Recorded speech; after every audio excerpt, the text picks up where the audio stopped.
February 14th, 2012. The day that Rangers Football Club died. The day that Rangers Football Club entered administration. Heartbreak for their fans, joy for the rest of the country. 5 months of uncertainty followed before a vote on the 4th of July confirmed their expulsion from the top division of Scottish football. The self-proclaimed most successful football team in the world would have to start again, from the bottom of the Scottish Football League, the 4th tier of Scottish football. This journey started on the 29th of July 2012 versus Brechin City in the Petrofac Cup. Here's what happened to each of the 11 first-team players playing that day. Goalkeeper, Neil Alexander. Neil Alexander made his first-team debut for Rangers 2012 on the 29th of July against Brechin City. He remained first choice throughout the rest of the season, but left after being offered only a third of what he was previously earning. Cammy Bell signed on as his replacement. We all know how that one turned out. After a brief stint with Crystal Palace as backup to Julian Speroni, Neil came back to Scotland to sign for Hearts, the club who he supported growing up. He had a good couple of years with the Jambos but wasn't offered a new contract, as Robbie Neilson believed that understudy Jack Hamilton was ready for the step up. Short spells at Aberdeen and Livy followed for Neil before he hung up his boots in 2018. He's now currently the goalkeeper coach at Premiership club Motherwell. Aye, she's alright thanks. Right back, Kirk Broadfoot. Although Broadfoot didn't immediately leave the club following liquidation, it wasn't long before he did, signing for Blackpool on the 4th of September 2012. After 5 years in England with Blackpool and Rotherham, which included a record 10-game ban for sectarianism, are we really surprised? Kirk returned to Scotland to sign for Kilmarnock in 2017. By all accounts he had an excellent spell at Rugby Park, especially under Steve Clarke, but things got a bit spoiled towards the end, and Broadfoot left following relegation in 2021. A few years in the Scottish lower leagues followed, with Inverness and Broomhill, and Broadfoot most recently left Greenock Morton on the 1st of February 2025. It took the veteran defender just under a month to find a new club however, turning out for Kelty Hearts at the start of March in their 1-0 victory over Queen of the South. Right centre-back Dorin Goian. Similarly to Broadfoot, Goian also stayed at Rangers briefly following liquidation, featuring in the first 4 games of the season.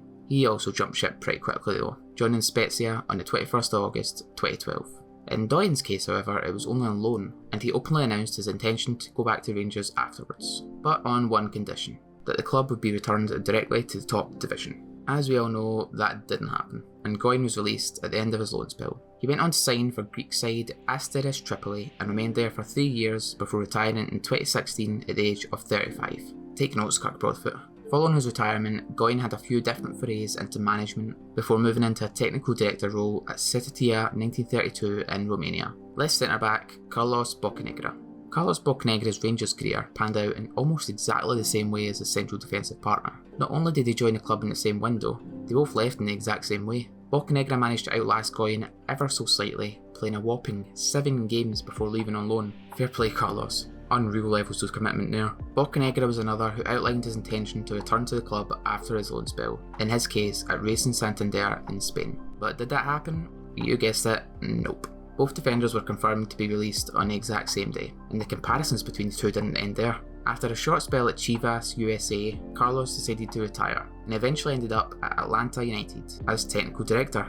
Right, who's copying who? This is getting a bit creepy, guys. After some success at the club early on, a section of Atlanta fans started to turn on Carlos, and he was let go in September of 2024. Left back Lee Wallace. Unlike the rest of the backline that played that day, Lee remained at Rangers throughout the revival. Not only that, but he was eventually named club captain in 2015, and he was understandably a fan favourite at the time. Things turned a little sour though when both he and Kenny Miller were suspended by the club in 2018, following an incident with the then manager Graham Murty. Lee was subsequently fined 4 weeks' wages and didn't feature for the club again that season. Numerous injuries hampered the remainder of his contract with the Ibrox club, with him netting a mere 53 minutes of football in his last season. However, he seemed to get a good reception from the stands during that time. It was time for Wallace to see if the grass was greener on the other side, and ex-manager Warburton snapped him up in a 2-year deal with QPR. Injuries once again ruined the majority of his time at Loftus Road, but a strong end to his second season garnered him a Player of the Month award and a new 1-year contract. Lee went on to retire at the end of the following season and is now working at Hearts as their under-18s assistant manager.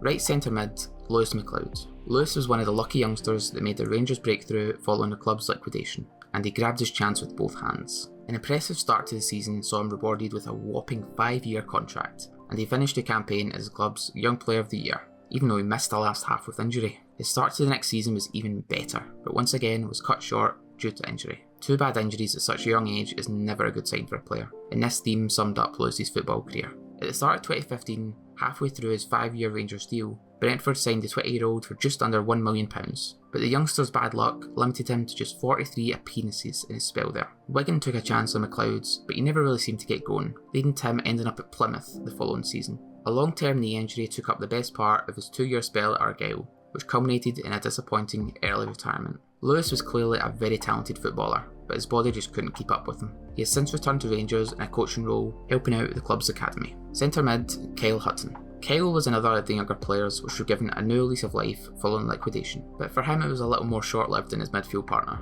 Although he started in the opening game of the season, Hutton wasn't really seen again until the end of September, with him failing to even make the match squad in most games. He featured more prominently throughout the rest of the season, but a suspected broken ankle in November 2013 ruled him out for a number of months. We're starting to see a bit of a pattern here with injuries. Kyle struggled to force himself back in after his injury, but thankfully for him, it didn't seem to ruin his career in the same way it did to others. His Rangers career was cut short in 2015 though, as he was part of a mass clear-out, and after a trip around various clubs in Scotland, he has now found himself at Gartcairn in the West of Scotland League. He scored an absolute worldie the other week against Pollock. Unfortunately for Kyle, it was into his own net.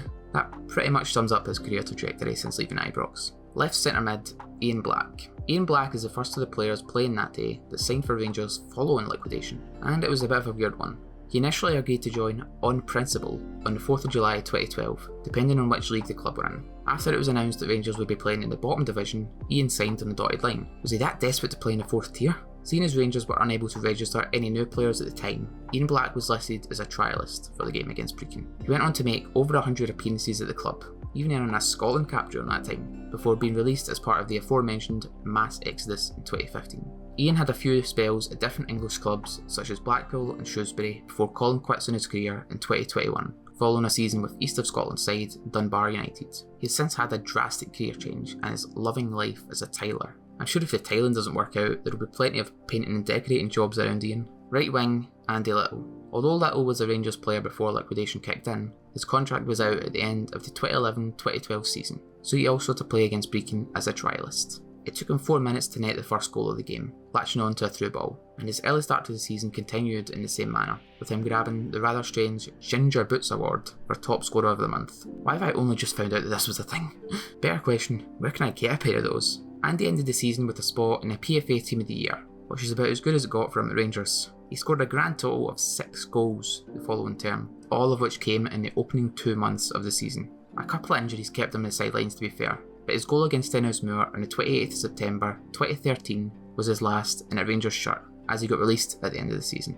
An injury hit 2 years in England made him fall out of love with football, and an awful head injury at Stirling Albion in 2017 was the catalyst for yet another early retirement. A short stint at Dumbarton in 2018 was the final nail in the coffin for Andy, who has since swapped football for life as an estate agent.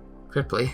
Left wing, Barrie McKay. Barrie is another youngster who was given the chance to impress following liquidation, and an impressive start to the season saw him also being given a bumper 5-year deal alongside Lewis McCulloch. He was a mainstay for much of the first season, notching up 4 goals and 15 assists in 41 games. It was a surprise to many then when McKay was left out of squads at the beginning of the following campaign, leading to him going on loan to Greenock Morton in a higher division than Rangers. He played the majority of the second half of the season at Capello, but then found himself being loaned out again on his return, this time to Wraith Rovers. The arrival of new manager Mark Warburton in 2015 gave Barrie a new lease of life, and he was one of the first names on the team sheet for the remainder of his Rangers career, in himself a Scotland cap in the process. Mark, the bread maker Warburton, swapped Ibrox for the City Ground in 2017 and took Barrie along with him in the summer for a reported £500,000. The winger had a pretty good spell there before Swansea signed him the following year.